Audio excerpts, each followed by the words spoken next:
Good morning, children. Today we are going to start with our next topic, that is the Eastern and the Western Ghats. These Ghats lie along the eastern coast of India, known as Eastern Ghats, and the western coast of India, known as the Western Ghats. Both these ghats are lying in between the peninsular plateau. You can see in the map which is being depicted over here, like we can see the Eastern Ghat on the eastern side of the map and the Western Ghat on the western side of the map, and in between both the ghats we have got the Great Peninsular Plateau of India. Before we start, let's discuss the objective of the lesson. The objective of this lesson is the Great Northern Mountains, the Great Northern Plains, the Great Peninsular Plateau, the Great Desert, the coastal plains, the Eastern and the Western Ghats, and the Islands Group. We have already discussed all the points leaving the Eastern and the Western Ghats and the island groups. Today we are going to discuss about both. Our today's objectives are Eastern and Western Ghats and island groups. Before we start up the lesson, let's discuss some cross questions. My first cross question is, name the physical features of India we have discussed. Number 2, where does the Great Desert lie? Number 3, what is the other name of the Great Desert? Number 4, name the state where the desert lie. Number 5, why does the Great Indian Desert has little vegetation? Number 6, name the important river of the desert. Number 7, where does the coastal plains lie? Number 8, name the coastal strips of India. Next, name the states which lie in the eastern coastal plain. Last question, name the states which lie in the western coastal plains. Now today we are going to discuss about the Eastern and the Western Ghats. Now let's discuss a little about what are Eastern and Western Ghats and where do they lie. The Eastern and the Western Ghats are the mountain chains near the coast of India.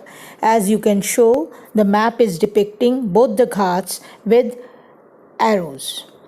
Deccan Plateau sits in between, means the Deccan Plateau lies in between both the ghats. Now these ghats are steep slopes, narrow valleys, thick forest and heavy rains. This is mostly found in the Western Ghats. Western Ghats are steep, they are very narrow, they are full of forest and it rains heavily over there in the Western Ghats. And the climate of the Western Ghats is wet. Rivers are flooded in the Western Ghats and they are mostly dangerous during the time of rains. Eastern Ghats are wider because the rivers which flow in this area, they drain into Bay of Bengal and make the deltas. So Eastern Ghats are wider than Western Ghats and they are cut also. They are not regular, they are cut from wherever the rivers are making the deltas. Now first of all we are going to discuss about the Western Ghats. Let's do some important facts about Western Ghats. The Western Ghats lie parallel to the western coast. They are continuous and can be crossed through passes only. Means we can cross only through the passes. Like we have the Pal Ghats, which is a pass in the Western Ghats. The Western Ghats are higher than the Eastern Ghats.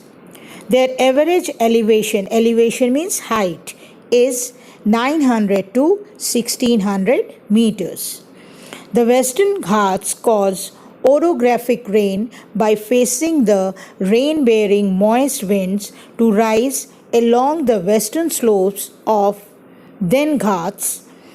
The Western Ghats are known by different local names. The highest peak includes Anaimodi and Doda Betta, both are lying in this Western Ghats. Western Ghats are continuous and higher than the Eastern Ghats. The height of the Western Ghats increases from north to south. Meaning north they are not so higher, but as we go down south they are higher. And like just now we have discussed about Anaimudi, which is the height of 2695 meters, lie in the south of the Western Ghats, and even Doda Betta, which we are going to discuss in the next part of the lesson, also lies in the southern part of this Western Ghats. Now the next point, the Western Ghats starts near the border of Gujarat and Maharashtra, south of the river Tapi, and runs through the states of Maharashtra, Goa, Karnataka, Tamil Nadu, Kerala, ending at Kanyakumari at the southern tip of India. The map is depicting over here. You can see the entire Western Ghats lying on the western side of India, starting from Gujarat. Then we have got Maharashtra. Then we have got Karnataka. Then Goa, Tamil Nadu, Kerala, and ending at the tip of India's southernmost point, that is Kanyakumari. Total length of these ghats are approximately 1600 kilometers and an average elevation of 1200 meters. Elevation means the slope. The slope of the land is 1200 meters and the total length of the Western Ghats are 1600 kilometers. Now let's start with the reading. The Eastern and the Western Ghats. The Eastern Ghats border the southern plateau in the east, whereas the Western Ghats or the Sahyadris are the other name of Western Ghats, provide the western boundary. Thus, these Ghats are found between both the coastal plains and the peninsular plateau. As I have discussed with you that the plains and the plateau both are lying between the Ghats. One side we have got the coastal plains and in the central part we have got the plateau, and both the Ghats are lying over there. Now you can see the map, another map which is depicting the Western Ghats is starting from Gujarat in the north, and it is depicted with green color. After Gujarat we have got Maharashtra. Below to Maharashtra we have got Goa. Then we have got Karnataka, and then at the end we have got Tamil Nadu, and the last point is Kanyakumari.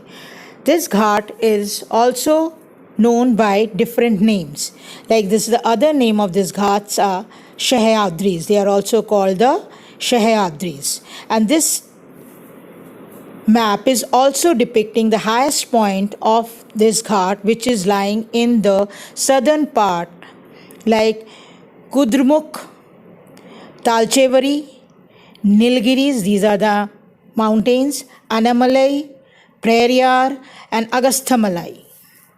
These all are the high points of the Western Ghats which lie in the southern part of this ghat. So children, the Western Ghats are continuous chain of mountains lying on the western side, along with its highest points as Nilgiri Hills, the Anamalai Hills, and other points also like Doda Betta and Anaimudi. This we are going to discuss in the later half. So these are the continuous chain of mountains. Most of the rivers which flow towards eastern side are rising from the Western Ghats and they flow towards east side. Now we are going to start up with the Eastern Ghats. The Eastern Ghats run from West Bengal state in the north through Orissa, Andhra Pradesh, Tamil Nadu in the south. an average elevation of 600 meters. Eastern Ghats are discontinuous and irregular and dissected by rivers Godavari, Mahanadi, Krishna and Kaveri, draining into Bay of Bengal. The next map is depicting the extent of Eastern Ghats, is starting from West Bengal in the north, then the next state is Odisha, then Telangana, Andhra Pradesh, and the last it is ending at Tamil Nadu. So these Ghats are wider than the Western Ghats and their height is also lesser, and they are broken from many places because all the rivers which flow from Western Ghats make deltas on the eastern coast, and that is the reason this coast is cut from many places and the ghat is not continuous. We are going to describe about the rivers in the next slide. In the next slide, you can see two rivers are shown which are east flowing. One is river Kaveri, the other one is river Pennar, and the third river is also shown, river Palar.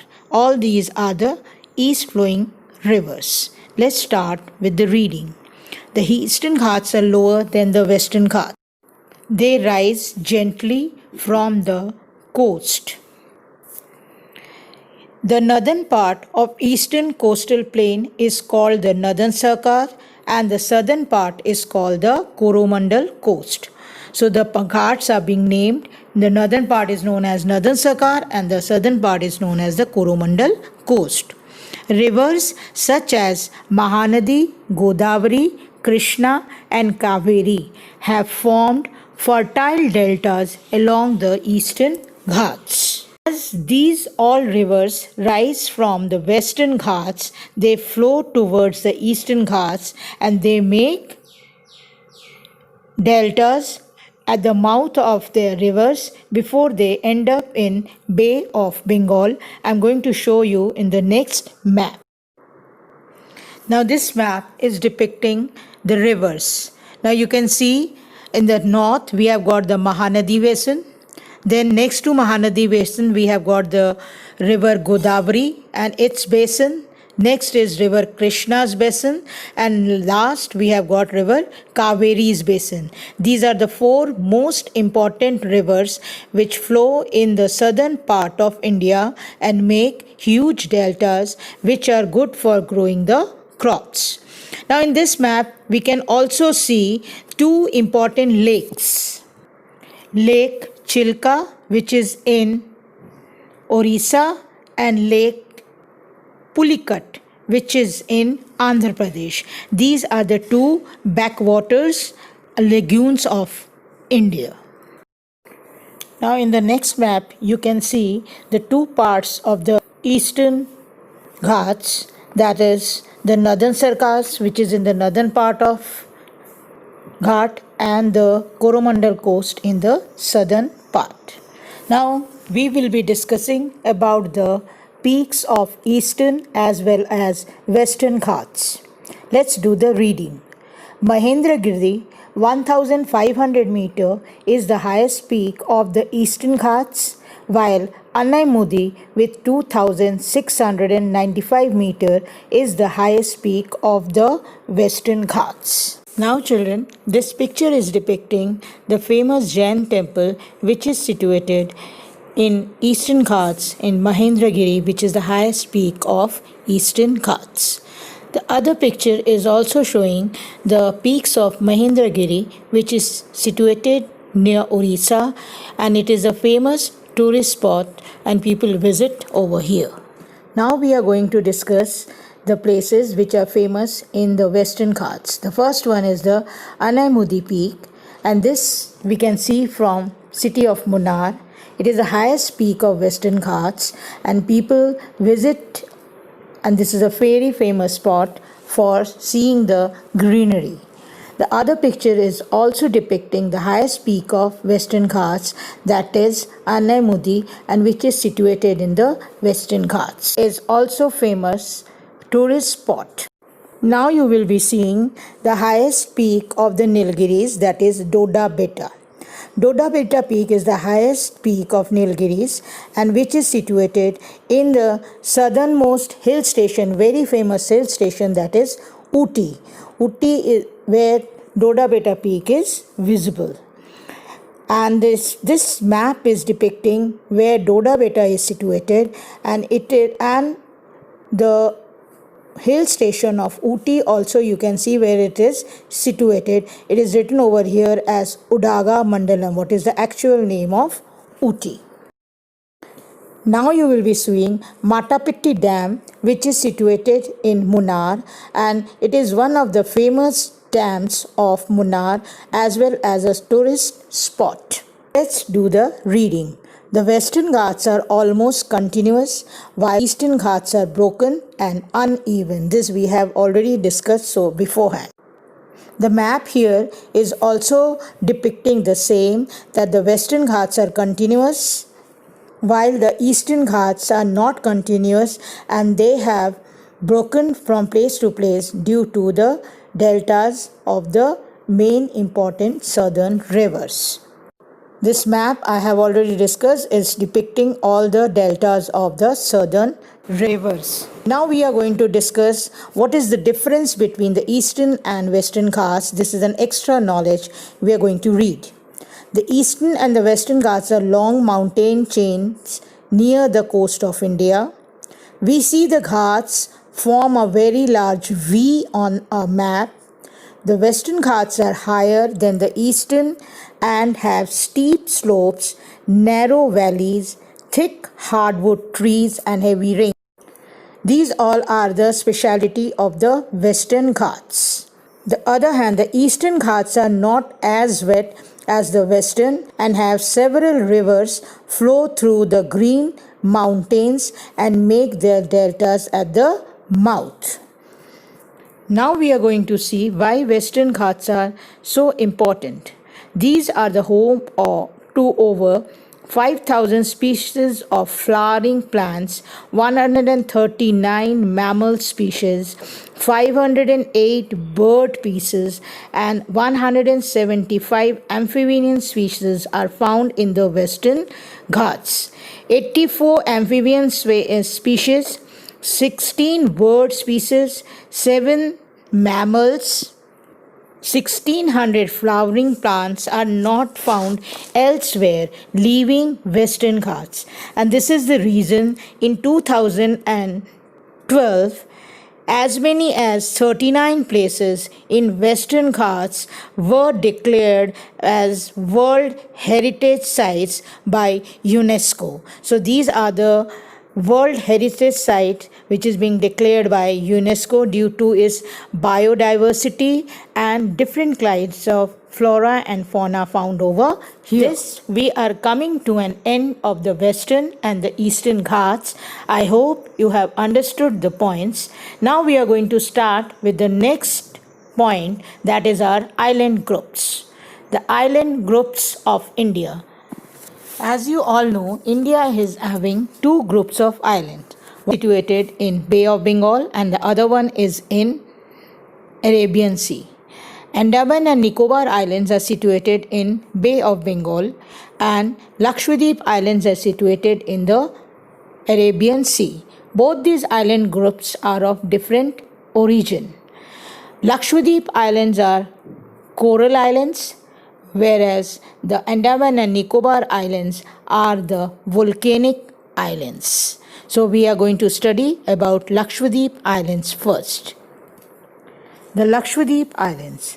Lakshadweep Islands, the smallest union territory of India, is a group of islands 200 to 300 kilometers off the coast of Kerala in the Arabian Sea.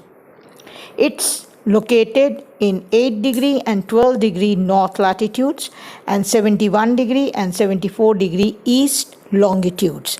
It is in the Arabian Sea. It is situated in the Arabian Sea.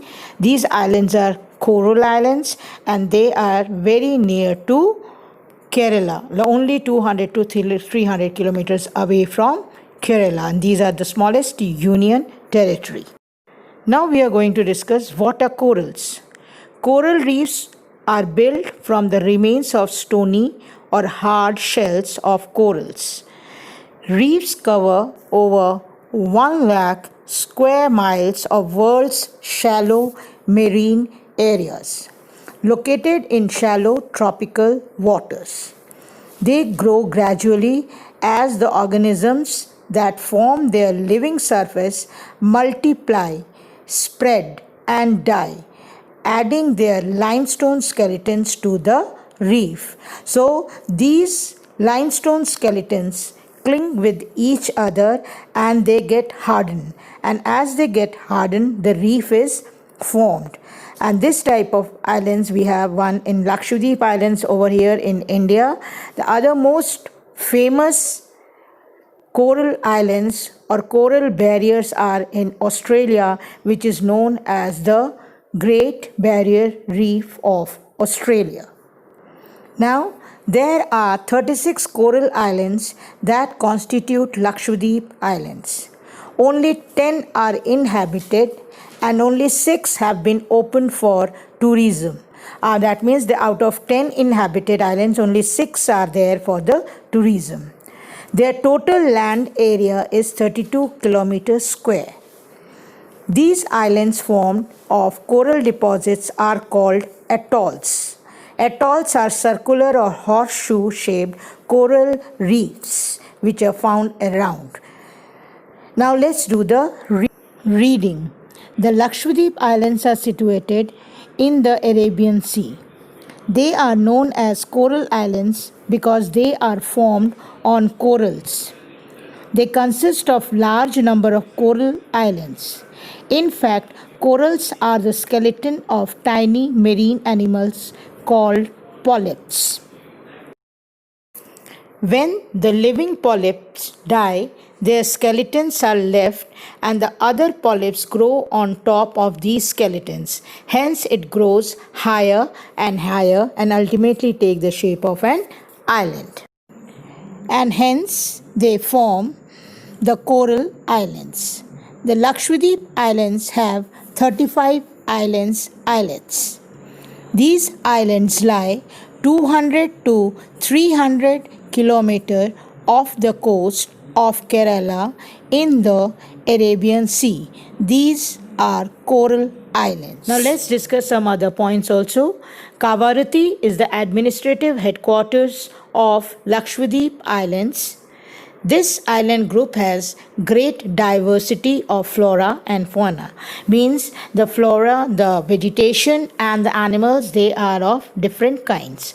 Mainly they consist of coral reefs. You can see different types of coral reefs which are found and which people go over here for diving and they see these beautiful corals which are found under the sea or on the shallow seas of the Lakshadweep Islands. Here you can see the beautiful corals. Another picture, next picture is also showing you the same thing about the corals and the different small tiny fish which are found over here. The next picture is also depicting the same coral reefs. Now we are going to start with Andaman and Nicobar Islands. As you all know, these island groups are situated in Bay of Bengal, and these islands are different from the Lakshadweep Islands in their origin. They are of volcanic origin. But let's see some facts about Andaman and Nicobar Islands. These island groups are of great economic and strategic importance of the country. On the tourism potential, it is very important. Security purposes, it is very important. Trade and migration, for this also it is very important. But smuggling of all natural resources and arms smuggling is also there, which the government is suppressing now, and it keeps a watch on Indian Ocean and controls on Indian Ocean. We can keep a watch from these islands what is going around in Indian Ocean. So these is very important in the strategic point of view of India. Now let's see Andaman and Nicobar Islands. There is a diversity of flora and fauna in this group of islands. These islands lie close to the equator and experience equatorial type of climate and has thick forest. These forests are evergreen equatorial forest. If we want to see evergreen equatorial forest, we must visit the Andaman and Nicobar Islands, where you can enjoy the equatorial forest which is found in India over here.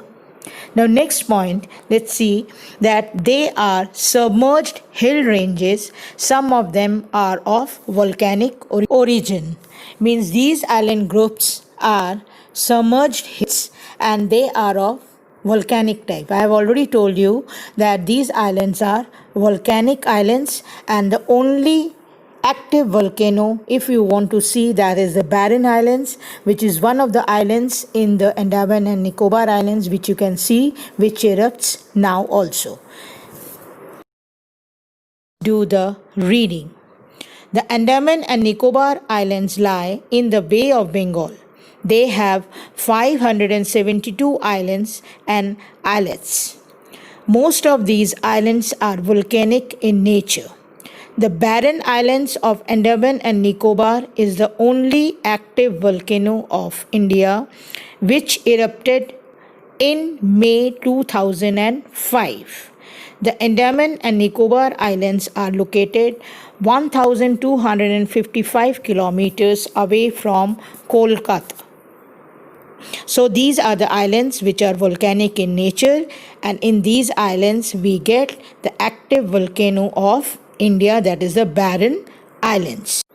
Now the next point, India's only active volcano is found on Barren Islands in the Andaman and Nicobar Islands, like the picture I have shown you. Here you can see the Barren Islands, and the picture is depicting the active volcano that is found in this island. It is in the mid of the island. You can see it is shown with the arrow, black color arrow over there. The next picture is depicting about the active volcano. This is the picture of Barren Islands, which is in Andaman and Nicobar, and which is active, means now and then the volcano erupts. The last time this volcano erupted in 2005. We can see this is the Barren Islands picture which is being shown and which you can see when you are visiting Andaman and Nicobar Islands. Next we are going to discuss or show you the famous cellular jail which was utilized by the Britishers to keep the Indian revolutionaries as prisoners. Now this jail is a national museum, but before independence, this was the jail where the Indians were sent, and it was known as Kalapani in their language. Now the other pictures are showing the different activities which you can do when you are visiting Andaman and Nicobar Islands. Like you can do surfing, you can catch fishes, and the Havelock Islands, which is one of the important islands of Andaman and Nicobar Islands. The other picture is also depicting, you can see the equatorial forest which is found in Andaman and Nicobar Islands. Then we have got different islands like Rawson Smith Island, Havelock Islands, and the first picture is depicting the Port Blair, the capital of Andaman and Nicobar Islands. These all are the famous tourist spots where people visit. Now the other picture is showing two important museums which are situated in Andaman and Nicobar Islands. One is Anthropological Museum and the other one is Samudrik Marine Museums. Here different types of marine animals are being kept and where the people visit and see and enjoy. The other picture is depicting the different types of birds and animals which are found over there. Like the first one is hornbills. These are the birds. The other two pictures are the crab eating mosques. These are the animals which are found in Andaman and Nicobar Islands. Now let's start with the reading. The other important islands, leaving Andaman and Nicobar Islands and Lakshadweep Islands. The other important islands are Daman and Diu, Elephanta, Majuli, Sriharikota. India's most populous island is the Salsette Island, and the city of Mumbai is located on it. I will show you each one of this a little in the next pictures. Now, the next picture is depicting the Union Territory of Daman and Diu, situated on the western coast of Gujarat. These are offshore UTs. These UTs are merged with Dadar and Nagar Haveli on 26th January 2020. Now, we will do some reading. Daman and Diu are the Union Territory at the Gujarat coast. Both the Union Territories were merged with Dadar and Nagar Haveli and became a single Union Territory known as Dadar and Nagar Haveli, Daman and Diu. So now they became a single Union Territory, Dadar and Nagar Haveli and Daman and Diu on 26 January 2020, when Jammu and Kashmir was divided into two UTs, the Jammu and we have got Leh Ladakh. On the same day, these were merged, and these all four were known as Dadar and Nagar Haveli, Daman and Diu. The capital of Dadar and Nagar Haveli is Daman. Now I am going to discuss the Majuli Islands.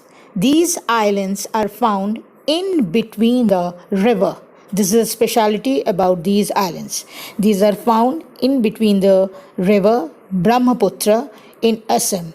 It is situated on the upshore of Brahmaputra river known as Majuli. Let's do some facts about Majuli. Majuli is a river island in the Brahmaputra river in Assam. And in 2016, it became the first island to be made a district. Majuli is currently listed as the world's largest river island in the Guinness Book of World Records. It is situated in between the river Brahmaputra, and it is the first island to be made as to be known as the district. You can see the picture which is coming up, that where the Majuli Islands are situated. You can see the river Brahmaputra is flowing, and in between the river Brahmaputra, Majuli Islands are situated. Now we are going to discuss the next island, that is Sriharikota. Sriharikota Islands are situated in the Bay of Bengal near Pulicat Lake, near to Andhra Pradesh. This is an offshore islands which is famous for the space center, and here Satish Dhawan Space Center is situated. Let's do some facts about Sriharikota. Sriharikota is a barrier island off the Bay of Bengal coast, located in a Sahar project settlement of Nellore district in Andhra Pradesh. It houses the Satish Dhawan Space Center, one of the two satellite launch centers of India.